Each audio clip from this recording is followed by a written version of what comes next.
हाँ तो बच्चों, आज अपन पढ़ रहे हैं सीखने की प्रक्रिया में मूल्यांकन की भूमिका। यह आपकी यूनिट जो 4th है उसका पार्ट है। तो इसमें क्या है कि जैसे अपन सीखते क्या मतलब अधिगम अपन जो कर रहे हैं, लर्निंग जो कर रहे हैं, उसमें मूल्यांकन क्या रोल अदा करता है। तो ये तो सबको ही पता है मूल्यांकन क्या होता है, इवेल्युएशन। वो बता ही चुकी हूँ मैं कि फॉर्मेटिव इवेल्युएशन, समेटिव इवेल्युएशन, अलग अलग प्रकार के इवेल्युएशन होते हैं। तो जो ये इवेल्युएशन है, इसकी अपने अधिगम में क्या भूमिका है, इसका आज हम अध्ययन करेंगे। नोट्स मैंने आपको पहले अवेलेबल करवा दिए हैं, पॉइंट्स को मैं डिस्क्राइब कर देती हूँ। अब अधिगम में क्या है कि जैसे पहला क्या है, विद्यार्थियों की उन्नति में सहायक। अधिगम विद्यार्थियों की उन्नति में कैसे सहायक है कि उसके आधार पे हम उसकी उन्नति के संबंध में, जो वो जैसे किस क्षेत्र में उन्नति कर रहा है, किस क्षेत्र में उसकी रुचि है, किस क्षेत्र में उसकी योग्यता है, इसके आधार तो उसके आधार पे हम उसका निर्णय ले सकते हैं कि आपके लिए ये क्षेत्र ज़्यादा अच्छा है, इसमें आपको आगे बढ़ने का प्रयास करना चाहिए। तो जिस क्षेत्र में उसकी रुचि है, जिसमें उसकी योग्यता है, उसमें अगर वो आगे बढ़ेगा तो उसकी उन्नति डेफिनेट होएगी। फिर नेक्स्ट है आपका मार्गदर्शन यानी गाइडेंस। गाइडेंस मिलता है अपन को, उसके आधार पे हम जो शिक्षक है बच्चों को गाइड कर सकता है। कैसे, जैसे आपका मूल्यांकन किया गया, मूल्यांकन में आप फिर रिजल्ट आपका आता है, तो उस रिजल्ट के आधार पर एक टीचर के सामने ये एक स्थिति आ जाती है, प्रेजेंट हो जाती है कि वो विद्यार्थी में क्या कमियां हैं, क्या खूबियां हैं, इनका वो पता लगा सकता है। और उसके लिए कौन सा क्षेत्र सही रहेगा, आगे कौन सा नहीं रहेगा, इसके संबंध में वो उचित मार्गदर्शन उस विद्यार्थी को दे सकता है। गाइड अच्छी प्रकार से वो विद्यार्थी को उसकी रुचि के क्षेत्र के अनुसार गाइड कर सकता है। ठीक है, फिर नेक्स्ट है पाठ्यक्रम में संशोधन। तो मूल्यांकन पाठ्यक्रम में संशोधन में किस प्रकार भूमिका अदा करता है। जैसे मूल्यांकन किया गया, इवेल्युएशन किया गया, बच्चों की एग्जाम ली गई, ठीक है। अब एग्ज़ाम लेने के आधार पे हमें बच्चों के कमियों का और खूबियों का तो पता चलता ही है, साथ में ये भी पता चलता है कि जो ये पाठ्यक्रम है वो वर्तमान परिस्थितियों के अनुसार सही है या नहीं है, ये विद्यार्थियों के लिए उपयोगी है या नहीं, इससे विद्यार्थियों के भविष्य निर्माण में सहायता मिलेगी या नहीं मिलेगी। तो इन सब का पता हमें इवेल्युएशन के माध्यम से चलता है। और जब इसका पता चलता है तो उसके अनुसार या समाज की आवश्यकताओं के अनुसार, विद्यार्थियों की आवश्यकताओं के अनुसार हम पाठ्यक्रम में उचित संशोधन कर सकते हैं। जहाँ ठीक है, उचित संशोधन के लिए हम सुझाव दे सकते हैं। और आप देखते हो हर साल में या 2 साल में 3 साल में अपने पाठ्यक्रम में जो है सिलेबस में कुछ चेंजेज आते रहते हैं, नए चैप्टर जोड़ दिए जाते हैं, पुरानों को हटा दिया जाता है। जो यूजफुल है ही नहीं हमारे लिए उनको सिलेबस में रख के क्या करना है, तो जो यूजफुल हो, वर्तमान स्थितियों के अनुसार, बदलती हुई परिस्थितियों के अनुसार उपयोगी हो, उन्हीं को हम पाठ्यक्रम में रखेंगे। तो इसका पता हमें इवेल्युएशन के आधार पे चलता है कि कौन सा पाठ्यक्रम विद्यार्थियों के लिए और समाज के लिए उपयोगी है। इसके बाद जैसे विद्यार्थियों के वर्गीकरण में सहायता।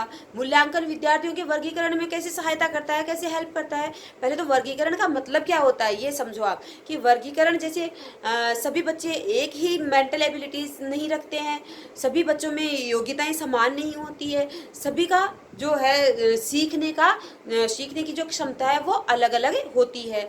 तो इनके आधार पे, क्षमताओं के आधार पे, उनकी रुचियों के आधार पे, उनकी व्यक्तिगत विभिन्नताओं के आधार पे उनका वर्गीकरण किया जा सकता है और उनको उसके आधार पे टीचिंग करवाई जा सकती है। जैसे कोई बच्चे मेंटल स्तर के में उच्च नहीं है, वो मध्यम स्तर के हैं या निम्न स्तर के हैं, तो उनकी अलग सी क्लासेस लगाई जा सकती है। जैसे रेमेडियल टीचिंग वगैरह अपन करवाते हैं, तो वो बच्चों की व्यक्तिगत विभिन्नताओं को ध्यान में रखते हुए ही करवाई जाती है। तो जो मूल्यांकन है उसके आधार पर पता चल जाता है कि कौन से बच्चे उच्च मानसिक क्षमता रखते हैं, उच्च योग्यताएं रखते हैं, और कौन से बच्चे निम्न मानसिक क्षमता और निम्न मानसिक योग्यताएं रखते हैं। तो सबको बराबर तो टीचिंग नहीं करवाई जा सकती ना, उनकी टीचिंग का स्तर जो है इक्वल नहीं रखा जा सकता। तो उनके लेवल के अनुसार कोई टीचर जो है वो टीचिंग करवा सकता है। तो मूल्यांकन के आधार पर हम विद्यार्थियों का उनकी व्यक्तिगत विभिन्नताओं के आधार पर वर्गीकरण कर सकते हैं। ठीक है, फिर है आपका भविष्यवाणी करना। अब मूल्यांकन जो है भविष्यवाणी करने में किस प्रकार भूमिका अदा करता है कि इससे क्या है कि हमें विद्यार्थियों की योग्यताओं के बारे में, उनकी क्षमताओं के बारे में, उनकी रुचियों के बारे में पता चल जाता है। उसके सब्जेक्ट के आधार पे जो सब्जेक्ट में जो मार्क्स वो प्राप्त कर रहा है उसके आधार पे हम अंदाज लगा सकते हैं कि ये बच्चा इस क्षेत्र में जो है आगे अच्छी उन्नति कर सकता है, अच्छी प्रोग्रेस वो कर सकता है। तो हम संभावित भविष्यवाणी कर सकते हैं कि ये बच्चा ये सब्जेक्ट लेगा या इस क्षेत्र में जाएगा तो वो भविष्य में सफल सिद्ध होगा। तो इसके संबंध में हम जो है भविष्यवाणी कर सकते हैं। फिर है नेक्स्ट आपका निदान। निदान जैसे मैंने बताया ही था, निदान का मतलब क्या होता है? कारण को जानना। कौन से कारण को? विद्यार्थी को कोई समस्या है तो उस समस्या के कारण को जानना। इवेल्युएशन किया, बच्चे ने मार्क्स अच्छे प्राप्त नहीं किए, वो उसको कोई समस्या हो सकती है जिसके कारण उसके अच्छे मार्क्स नहीं आए, कोई पारिवारिक समस्या हो सकती है, कोई व्यक्तिगत समस्या हो सकती है, किसी भी प्रकार की उसको समस्या हो सकती है जिसके कारण उसके मार्क्स अच्छे नहीं आए। तो मूल्यांकन के आधार पे हम उन कारणों को जानने की कोशिश करते हैं और फिर उन कारणों को जानकर उनका उपचार करने की कोशिश करते हैं। उन कारणों के अनुसार उसको जो है उपचार दिया जाता है टीचर के द्वारा।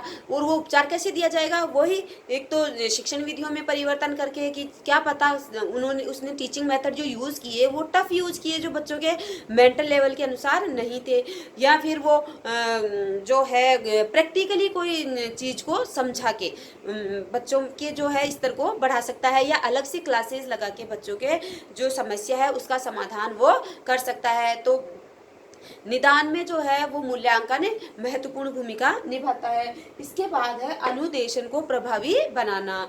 अनुदेशन क्या होता है? सूचना देना। अनुदेशन का जो मेन मीनिंग होता है वो होता है सूचना देना। तो विद्यार्थियों की जो संप्रेषण प्रक्रिया है, विचारों के आदान प्रदान की जो प्रक्रिया है वो इवेल्युएशन के माध्यम से सुधर सकती है। उनको जो उनके जो कार्यकलाप है, जो क्रियाएं हैं, उनको नियोजित ढंग से एक टीचर प्रेजेंट कर सकता है। एक नियोजित विधि इसके लिए वो यूज कर सकता है कि बच्चों के जो विचार है वो टीचर के पास सही रूप में आ सके और वो उनका उचित समाधान कर सके। तो इस प्रकार मूल्यांकन की जो है भूमिका एक शिक्षण में किस प्रकार की होती है यह आपको मैंने बता दिया है।